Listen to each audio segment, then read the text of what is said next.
ik zei even, Joost, je heel aardig aan de gong geweest. Nou zo. Thank you, zei je daar. Is er al aan het opnemen of niet? Ja, ik ben al druk aan het filmen, ja. Oké. Wat vind je er nou zo mooi, jongen? Dat weet ik net, je. Weet ik net. En nou, dit neemt net op, hoor. Oh, dat mag ik net zeggen, hè. Ik vind het gewoon leuk.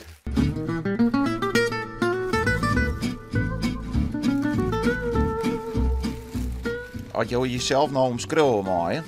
Ja. Wat voor type ben je jou? Goed, dat is wel een hele moeilijke vraag.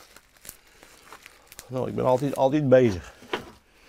Dat zei mijn hart vroeger ik al. Die handjes en die voetjes, die staan nooit stil. Dus ik ben altijd wel bewegelijk. En je kind ook wel pratende horen. Nou, ik heb nooit praten geleerd. Dat was allemaal wat. Dan zetten wij door. Nou ja, ik jerde jou op de radio, want je wint bij Omroep Friesland op de radio. Echt weer? Bij Friesland? Maar toen van ook, je mag ik wel graag de boel een beetje op stang jagen. Nou, vertel eens. Nou ja, dat weet je ook beter dan ik. Dus ik ben een beetje een opraader. Goedemiddag, Annekort Tamminga. Ja, correct. Ja, dat heb je mooi aan het houden. Ja, Tamminga. Maar dan wat nog dan die radiotoestand. Jazeker. Mooi, Ja. Maar ik vind het wel noffelijk als er nou aan een plaatje tussen komt, Tamminga. Vind je Echt net? bier, dan kun je wel even thuis zelf komen. Ja, dan kunnen we even een En wat heb je beetje... ernaast in? Een bier of een kopje koffie? Nou, ja, een bakje koffie, hè. En een jong... Hij is wel 0-0 bier, ja. Dan kun je een reclame maken, hè. Maar het is wel lekker fris en warm is. Nou, Maar eerst dat zo, mag je wel graag eens even de boel een beetje ontregelen. Nou, mijn vrouw zei wel dat ik wat een opraader ben, maar dat leuk zelf net echt goed in. Zo?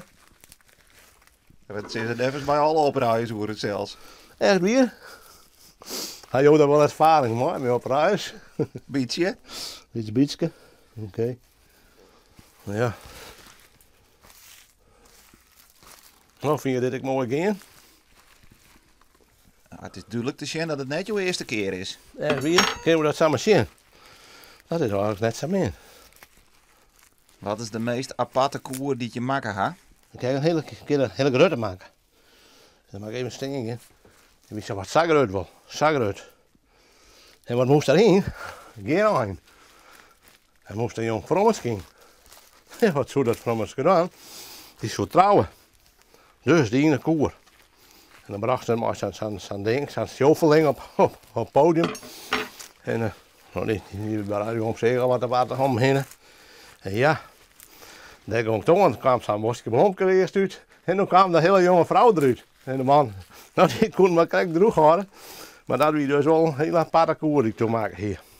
Vond je ook net? Voor de trouwerij. Van de trouwerij, ja. Ja.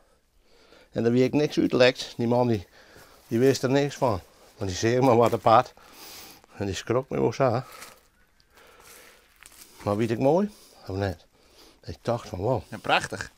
Prachtig, dat is nog mooier dan mooi. Heb je er ook nog een foto van? Nee, ik heb er net een foto van. Nou, ik zou zeggen, wij wensen jou nog een soort succes. Nou, dankjewel hoor. Jim Hik. En cuidado. Wees voorzichtig. Poquito español.